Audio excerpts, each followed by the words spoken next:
খাইছে। ধরা খাওয়ার পর ওই দেশের শাস্তি ছিল ওই ডাকাত দলকে ফাঁসির কাস্টে ঝুলাইবে। ফাঁসির কাস্টে ঝুলাইবে শুধু একা একা নয়, বরং যত ধরনের আয়োজন করা দরকার, যত মানুষকে দাওয়াত দেওয়া দরকার, সবাইকে দাওয়াত দিয়ে ফাঁসির কাস্টে কি করবে, ঝুলাইবে। ঘটনাক্রমে ওই জায়গার মধ্যে ধনুবাই উপস্থিত হয়েছে। এখন যাকে ফাঁসির কাস্টে ঝুলাইবে, ফাঁসির কাস্টে ঝুলানোর জন্য একটা রশি আছে। রশির যে গড়া, এইটার সাথে ওই আসামির সাথে কোনো মিল নেই, শেষ পর্যন্ত ফাঁসি দিতে পারে না। ওই দেশের বাদশাহ সাহেবকে বলতেছে, বাদশাহ সাহেব মুসিবত তো সব দিক দিয়ে। কি হয়েছে? কয় এটা তো ফাঁসির কাস্টে ঝুলানো যাবে না, এই রশি দিয়ে হবে না।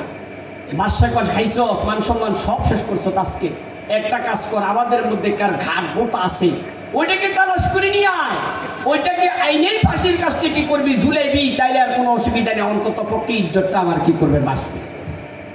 বন্ধুরা আমার, তালাশ করতে করতে যেই ভাই মাংস দিয়া খাইছে সবসময় মোটা গর্দান এরকম, খাওয়ার পরে তারা কয় চলো, কোথায় যাবো? আপনাকেই ফাঁসির কাস্টে কি করতে হবে, ঝুলাইতে হবে। কেন? আপনার গর্দান মোটা আছে, এই জন্য আপনাকে ফাঁসির কাস্টে ঝুলাইতে হবে। এখনো বেড়াতে আমি তো কোনো অপরাধ করি নাই, কোনো ডাকাতি করি নাই, কোনো দরকার না, বাদশাহ সাহেবের হুকুম, এটা করতেই হবে। বন্ধুরা আমার, শেষ পর্যন্ত তাকে ফাঁসির কাস্টে ঝুলানোর জন্য নিয়ে গেছে। আমরা সবাই জানি ফাঁসির কাস্টে যখন কি করে ঝুলার আগে সে যেটা চায় সেটা তাকে জিজ্ঞাসা করে, তুমি কি চাও?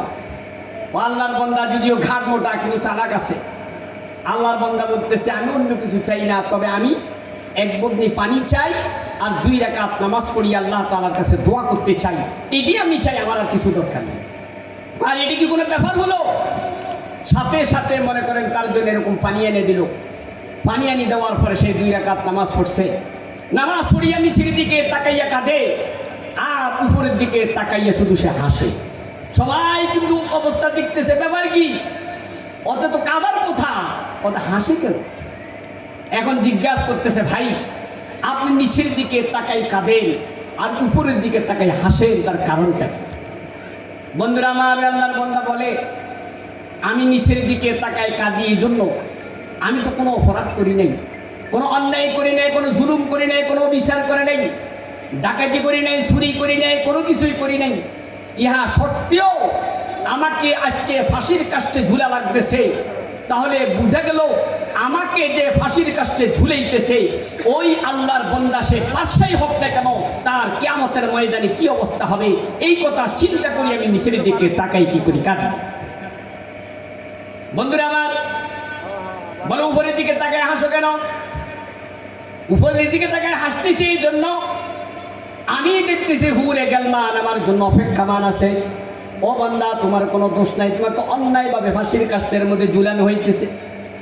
ফাঁসির কাস্টের মধ্যে ঝুলাইয়া তোমাকে এরকম মারবে, কোনো চিন্তা নাই, কোনো চিন্তা করার কোনো কারণ নেই। আমরা তোমাকে নেওয়ার জন্য বেহেশতের থেকে হুরে গেলমান চলে আসছি।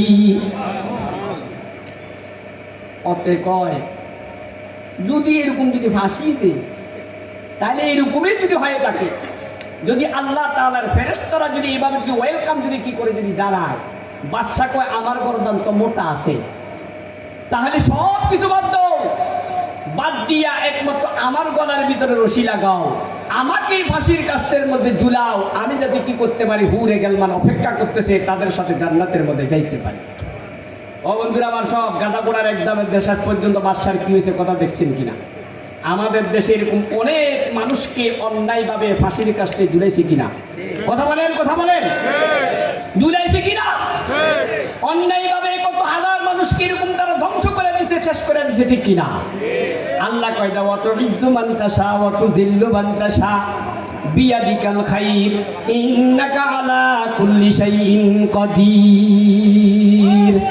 আল্লাহ বলেন, ও বান্দা, ইজ্জতের মালিকও আমি, সম্মান দেওয়ার মালিকও আমি, অসম্মান দেওয়ার মালিকও আমি, তোমাকে উঠানোর মালিকও আমি, তোমাকে বসানোর মালিকও আমি, 16 বছর কেন তার চাইতে বেশি দিন ক্ষমতা রাখার মালিকও আমি, তার চাইতে কম ক্ষমতার মালিক রাখারও আমি।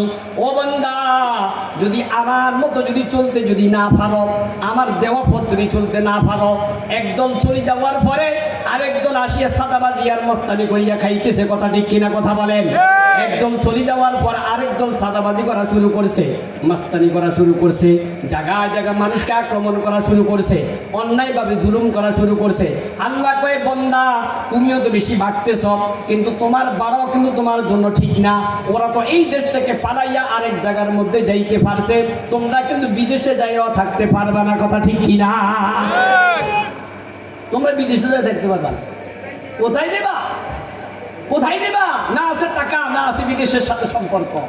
সুতরাং কত ইজ্জু মান্তাসা কত জিল্লু মান্তাসা বিয়াদিকাল খাইর ইন্নাকা আলা কুল্লি শাইইন কাদির। ইজ্জতের মালিক আল্লাহ, অসম্মানের মালিক আল্লাহ। সব কিছুর খোলাসা কালাম হলো আল্লাহর ভয়। কিসের ভয়? মনে রাখবেন, কথা কিন্তু একটা, সব কিছুর খোলাসা কালাম হলো আল্লাহর ভয়। আপনি যদি কলমের ভিতরে যদি